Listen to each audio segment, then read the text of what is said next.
Assalamualaikum warahmatullahi wabarakatuh. Perkenalkan, nama saya Fitriana dengan NIM C022360, kelas Akuntansi E, Fakultas Ekonomi Universitas Sulawesi Barat. Nah, baik, di sini saya akan membawakan beberapa materi untuk memenuhi tugas mata kuliah saya, yaitu perilaku organisasi. Baik, sebelum saya masuk ke pembahasan lebih lanjut, saya akan membahas sedikit tentang pengertian perilaku organisasi dan kenapa kita penting belajar perilaku organisasi. Nah, perilaku organisasi itu sendiri adalah cara orang-orang dalam sebuah organisasi berperilaku dan bekerja sama, baik secara individu maupun kelompok, mencakup bagaimana mereka berinteraksi, mengambil keputusan, menyelesaikan konflik, serta menyesuaikan diri dengan aturan yang ada di dalam organisasi. Nah, intinya perilaku organisasi itu membantu memahami apa yang mendorong karyawan bekerja dengan baik, bagaimana hubungan antar anggota tim terbentuk, dan bagaimana struktur organisasi memenuhi cara kerja karyawan.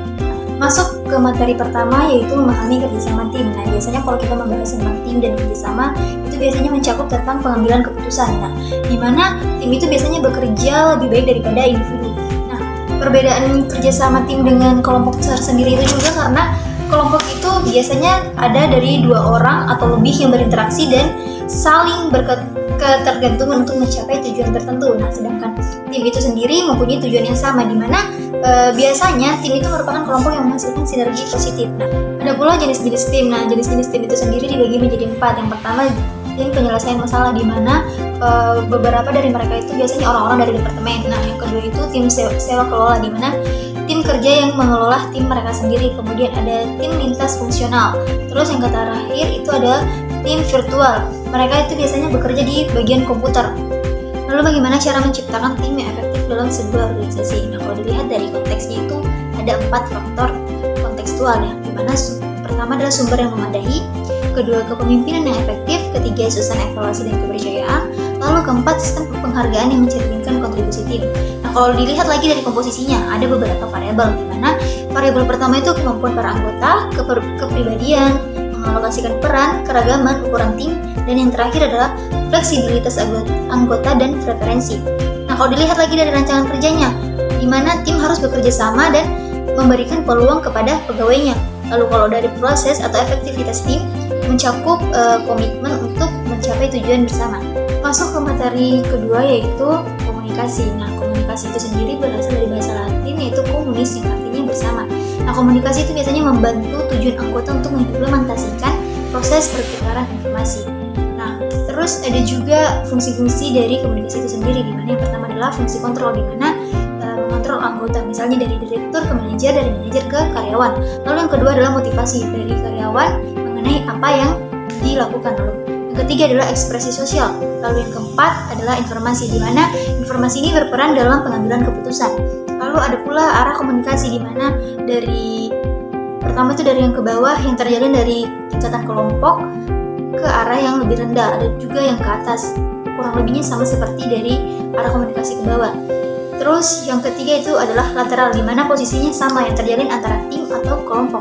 Ada pula komunikasi antar personal. Kemudian komunikasi ini lagi dibagi menjadi 3, di mana yang pertama adalah lisan, maksudnya berbicara antara satu dan yang lainnya. Lalu ada juga secara tertulis, yaitu surat menyurat. Lalu ada pula yang terakhir itu non-verbal, maksudnya menggunakan bahasa isyarat. Nah, ada pula komunikasi organisasi, di mana komunikasi ini dibagi lagi menjadi 2, yaitu formal dan informal. Nah, kalau untuk yang formalnya sendiri itu ada jaringan rantai, maksudnya mewakili saluran lain. Lalu yang kedua itu jaringan roda, dari satu pemimpin yang menjadi penggabung. Lalu yang ketiga itu jaringan seluruh saluran. Nah, kalau untuk informalnya sendiri itu biasanya disebut desas-desus atau gosip. Masuk ke teori ketiga, yaitu konsep kepemimpinan, di mana konsep kepemimpinan ini bagaimana seseorang mempengaruhi orang lain dalam visi atau misi dengan tujuan yang ingin dicapai. Nah, ada juga teori-teori kepemimpinan, yang mana yang pertama adalah teori sifat atau kebajikan, landasan karakteristik dari pemimpin yang berbeda. Nah, yang kedua adalah teori perilaku atau yang menentang teori sifat tadi, maksudnya untuk melatih individu melatih sifat kepemimpinannya. Lalu yang ketiga itu adalah teori kontingensi, di mana kepemimpinan biasanya melakukan penelitian-penelitian yang ada. Lalu yang ketiga adalah teori pertukaran dari pemimpin ke anggota, maksudnya memusatkan perhatian khusus ke anggota yang berbeda. Ada pula gaya kepemimpinan. Yang pertama adalah kepemimpinan yang karismatik atau yang mempunyai karakteristik yang berbeda dengan yang lainnya. Lalu yang kedua adalah kepemimpinan transformasional atau perubahan, di mana sebuah gaya kepemimpinan yang mengidentifikasi perubahan yang ingin dicapai. Lalu yang ketiga adalah kepemimpinan yang autentik atau original atau asli lah, di mana dua faktor utamanya yang mempengaruhi etika dan kepercayaan yang menjanjikan. Baik, masuk ke materi keempat, yaitu perbedaan kepemimpinan dan kekuasaan, di mana kepemimpinan biasanya membahas tentang tujuan bersama, sedangkan kekuasaan itu adalah keinginan dari diri sendiri dengan kata kunci ketergantungan. Maksudnya, ketika si A ketergantungan dengan si B, maka si B lah yang lebih berkuasa terhadap si A. Nah, ada pula dasar dari kekuasaan itu, yaitu yang pertama kekuasaan formal. Nah, di sini didasarkan pada posisi seseorang dalam sebuah organisasi, kemudian dibagi lagi menjadi tiga, yaitu pertama kekuasaan koersif, di mana mencakup tentang rasa takut. Terus yang kedua itu kekuasaan imbalan, tentang bagaimana seseorang tersebut bertindak karena adanya imbalan. Lalu yang ketiga adalah kekuasaan legitimasi, di mana posisi yang berdasarkan undang-undang atau peraturan. Nah, sedangkan kekuasaan berdasarkan pribadi itu yang pertama adalah kekuasaan karena keahlian, maksudnya karena adanya ilmu pengetahuan yang dimiliki seseorang. Nah, sedangkan kekuasaan rujukan adanya karakteristik pada personal.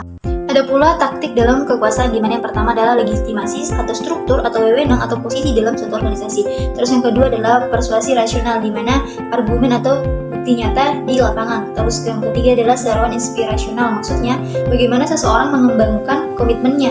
Lalu yang keempat, konsultasi, di mana melibatkan sasaran dalam rencana perubahan yang ingin dicapai. Lalu yang kelima, ada tukar pendapat atau orang yang memberikan imbalannya. Terus yang keenam adalah seruan pribadi atau mengandalkan hubungan kekeluargaan atau persahabatan.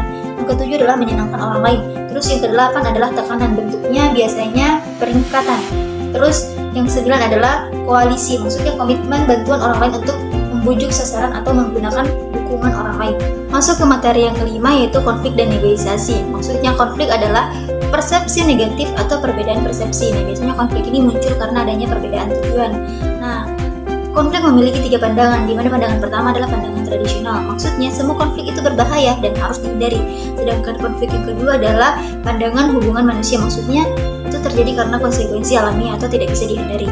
Terus pandangan yang ketiga adalah pandangan interaksionis. Maksudnya tidak selamanya negatif. Nah, bisa jadi konflik ini itu bisa jadi efektif.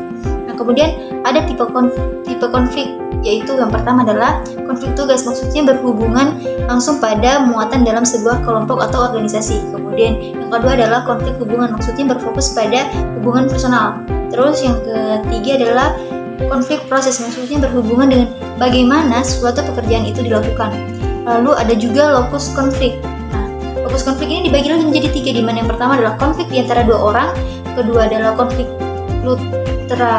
intragrup karena adanya kesalahpahaman, terus yang ketiga adalah konflik antar kelompok.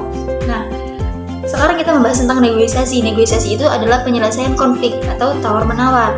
Nah, negosiasi itu biasanya aktivitas yang berjalan terus-menerus. Nah, ada juga jenis tawar-menawar dalam negosiasi, yaitu yang pertama distributif, maksudnya yang terjadi antar dua belah pihak yang hasil keputusannya adalah win dan lose. Sedangkan yang kedua adalah integratif, maksudnya menghasilkan win dengan win.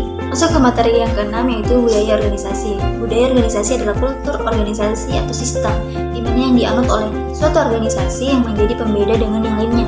Nah, ada pula karakteristik utama yang menjadi hakikat dalam budaya organisasi. Yang pertama adalah inovasi dan keberanian dalam mengambil risiko. Yang kedua adalah perhatian pada hal-hal rinci, maksudnya fokus pada hal detail. Yang ketiga adalah orientasi hasil, maksudnya sejauh mana manajemen mendorong orang-orang di bawahnya. Yang keempat adalah orientasi orang, maksudnya sejauh mana keputusan-keputusan yang diambil oleh manajemen. Terus yang kelima adalah orientasi tim, maksudnya sejauh mana kegiatan-kegiatan kerja yang ada pada organisasi dalam bentuk tim. Terus yang keenam adalah keagresifan, maksudnya sejauh mana orang bersikap kompetitif dan mengerjakan tugasnya. Terus yang ketujuh adalah stabilitas, maksudnya sejauh mana orang mempertahankan status. Masuk ke materi yang terakhir, yaitu struktur dan sistem organisasi. Nah, struktur dan sistem organisasi itu adalah bagaimana pekerjaan dibagi, kemudian dikelompokkan dan dikoordinasi secara formal. Sistem yang dipakai untuk mendefinisikan hierarki atau jabatan seseorang. Nah, ada pula desain dalam organisasi, yaitu yang pertama adalah struktur sederhana. Bentuknya itu yang dicirikan dengan kadar departementasi yang rendah atau tidak terlalu formal dan biasanya berfokus pada satu orang saja. Terus yang kedua adalah struktur birokrasi, maksudnya tugas-tugas yang sangat rutin dan keahlian orang masing-masing. Yang ketiga adalah struktur retrix, maksudnya struktur yang menciptakan garis hubungan ganda, contohnya rumah sakit, laboratorium, dan universitas. Ada pula opsi desain yang baru, di mana yang pertama adalah struktur tim atau karakteristik utama, maksudnya sebagai perangkat sentral untuk mengkoordinasikan kegiatan kerja. Terus yang kedua ada organisasi virtual atau organisasi jaringan. Terus yang ketiga adalah organisasi nirbatas, maksudnya mengharuskan rantai pemandu yang tidak terbatas dan tidak ada rantai komando di dalamnya. Terus mengapa struktur berbeda-beda? Yang pertama adalah karena persoalan strategis struktur organisasi. Terus yang kedua adalah ukuran organisasi, yang ketiga adalah teknologi, yang keempat adalah lingkungan. Kesimpulan dari keseluruhan yang bisa saya ambil adalah, jadi kalau kita belajar soal perilaku organisasi, intinya kita belajar tentang bagaimana orang-orang di dalam sebuah organisasi itu berinteraksi, baik secara individu maupun kelompok.